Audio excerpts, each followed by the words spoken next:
And one more thing. Et quelque chose de super, super important, c'est que il y a pas des aptitudes de leadership inférieures. Toutes les aptitudes de leadership sont en elles-mêmes,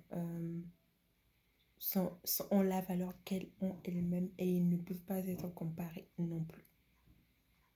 Parce qu'une personne qui a des aptitudes de leadership fort en pacifisme,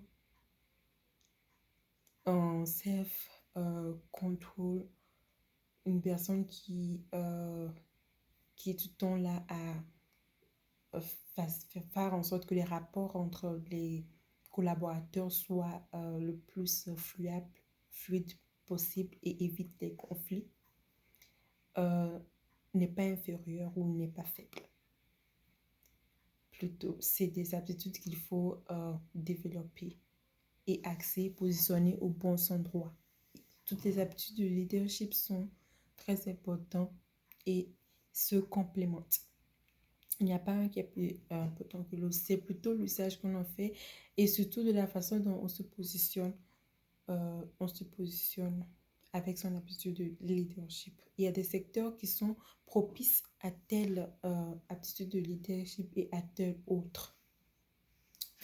Et je pense que aussi vous connaissez Mère Teresa. Fabuleuse. Une très grande aptitude de leadership. Mais positionner au bon endroit, ça fait des exploits. Mais donc, son attitude de leadership n'est pas l'attitude de leadership de Jeff Bezos. Jeff Bezos, Mère Teresa, utiliser cette aptitude en entrepreneuriat. Ce n'est pas ce qui est adapté. Ce n'est pas le secteur dans lequel ça doit être positionné. Aussi, donc c'est quelque chose aussi à prendre en compte. Tout à fait. Très important. Toutes les aptitudes de leadership sont intercomplémentaires et